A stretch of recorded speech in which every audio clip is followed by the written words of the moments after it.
Joining me is Chanel Contos. Chanel became known globally last year following an outpouring of responses to her survey asking young women to share their experiences of sexual assault. Since starting the powerful online movement, she's worked with the Australian Police to create an anonymous online tip site, met with the PM to discuss consent laws, and played a vital role in having the laws changed and implemented. Chanel, thanks for coming on.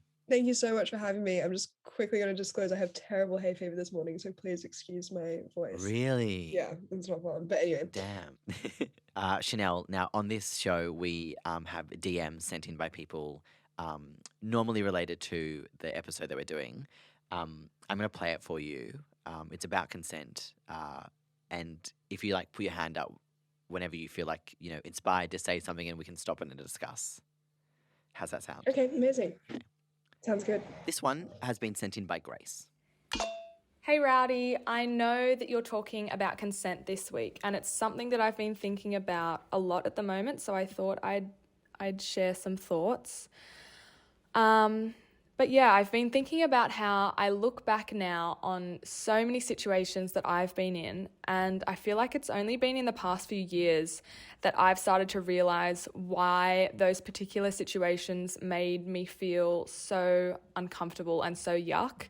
Like, the penny has dropped, because it's that classic thing of growing up. You think that if you're assaulted, you'll be dragged into a dark alley by a hooded stranger, and that's what sexual assault is.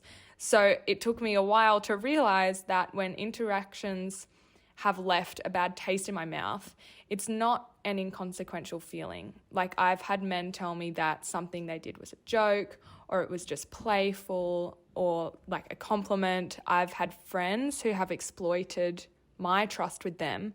And sometimes that makes it really easy to believe them and ignore my gut. I think that's so common for a lot of people that experience sexual assault, especially women.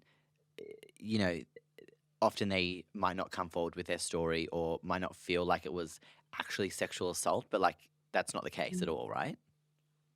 100%. And there's actually quite a bit of research on this. So there's research where when they were interviewing women about rates of sexual violence, they started using pressurized sex or coerced sex or all these different terms instead of the word sexual assault and rape, because so many more women were willing to be like, yeah, that happened to me, but I feel really dramatic calling this sexual assault because of those exact stereotypes that that person on the DM said.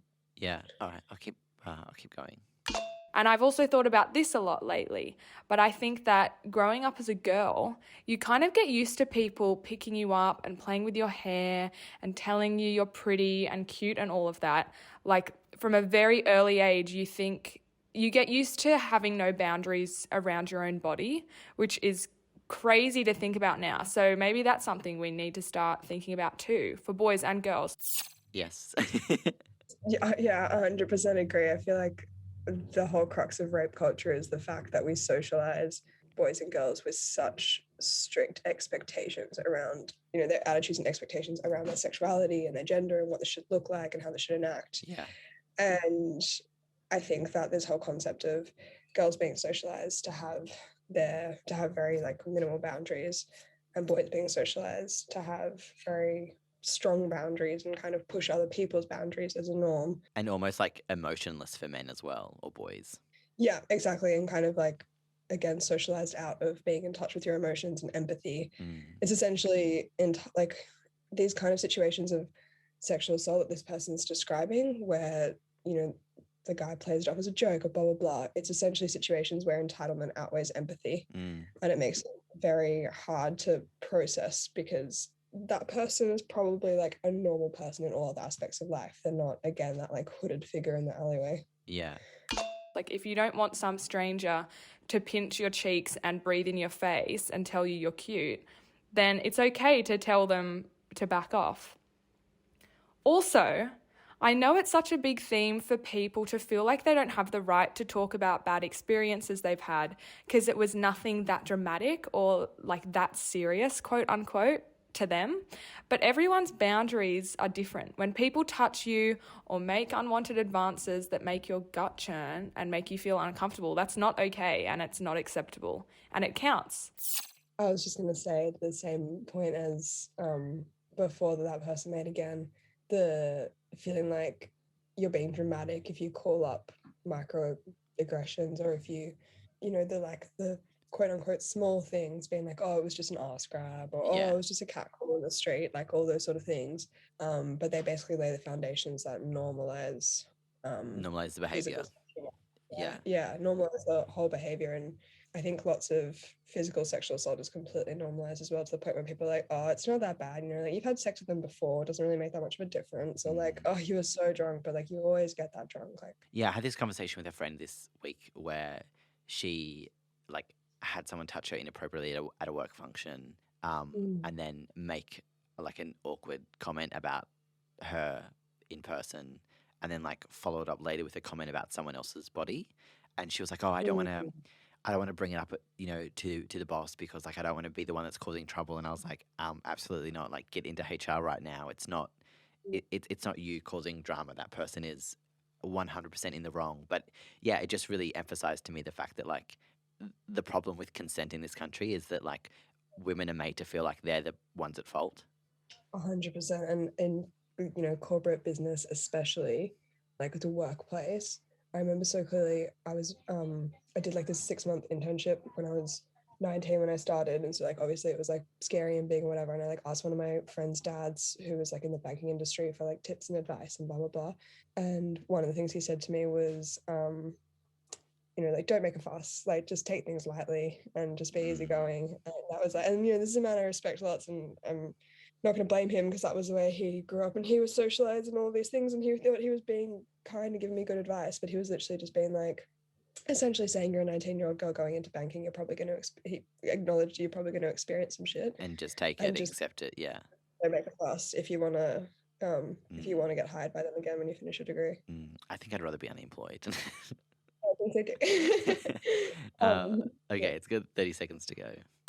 And like I can honestly say with my hand on my heart that I don't know one woman who has not experienced some kind of unwanted sexual touch or comment, hands down. And that is so sad.